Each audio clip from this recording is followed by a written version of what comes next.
పరిశుద్ధ గ్రంథమైన బైబిల్ తెలియపరుస్తుంది.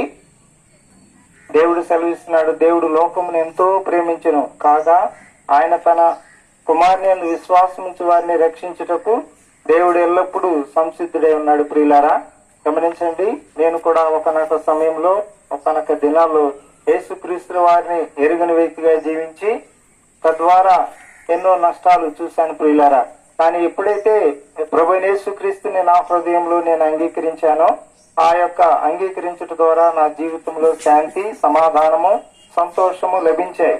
తద్వారా నా యొక్క పరిస్థితి ఎలా ఉందంటే మునుపటి స్థితి కంటే ఇప్పుడు స్థితి చాలా ఆనందదాయకము. గొప్ప రక్షణ ఉంటది, సంతోషం ఉంటది. యేసుక్రీస్తు యొక్క ఎల్లప్పుడూ ఆనందమే ప్రియులారా. అది ఎవరైతే గమనిస్తారో వారికి మాత్రమే తెలుస్తుంది.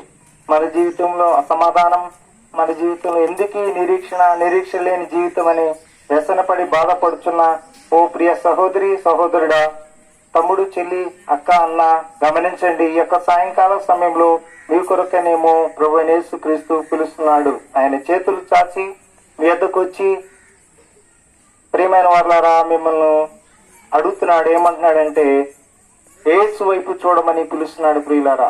ఆయన వైపు చూసి ఆయన ఇచ్చే గొప్ప రక్షణను పొందమంటున్నాడు. నీ జీవితంలో శాంతి ఇవ్వటానికి, సమాధానం ఇవ్వటానికి, సంతోషం ఇవ్వడానికి ఆయన యొక్క పరిశుద్ధమైన రక్తము మాత్రమే నీ నా పాపమును తొలగించగలదు. ఇంకే యొక్క రక్తము మనిషిని యొక్క పాపము తొలగించలేదు గనక ఈ యొక్క సాయంకాల సమయంలో ప్రియులారా మీ వద్దకు వచ్చి తెలియపరుస్తున్నది ఏమంటే యేసుక్రీస్తు నందు విశ్వాసముంచు, అప్పుడు నీవును నీ ఇంటి వారందరూ రక్షణ పొందుతారు.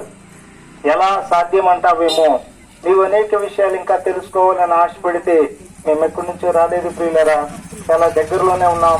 బేతనియా ప్రార్థనా మందిరం 5వ రోడ్లో ఉంటుంది. మీరు అక్కడికి వస్తే అనేకమైన విషయాలు మీకు తెలియపరుస్తారు. అక్కడ దైవ సేవకులు అందుబాటులో ఉంటారు. మీ గురించి ప్రభువైన యేసుక్రీస్తు వారి యొక్క జీవిత చరిత్రను తెలియపరుస్తారు. అన్ని విషయాలు మీకు తెలియపరుస్తారు. మీకు అందుబాటులో ఉన్నారు గనక మీరు అక్కడ సంప్రదించిన మీకు ప్రభువైన యేసుక్రీస్తు నామమున అనేక విషయాలు తెలియపరుస్తారు. గమనించు ప్రియ సహోదరి, సహోదరు, నిర్లక్ష్యం చేయబాకు.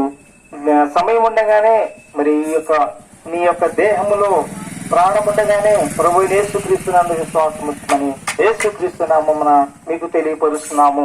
మేము ఈ స్థలం విడిచి వెళ్ళక ముందు మీ కొరకు చిన్న ప్రార్థన చేస్తాము. దయతో తల ఉంచండి.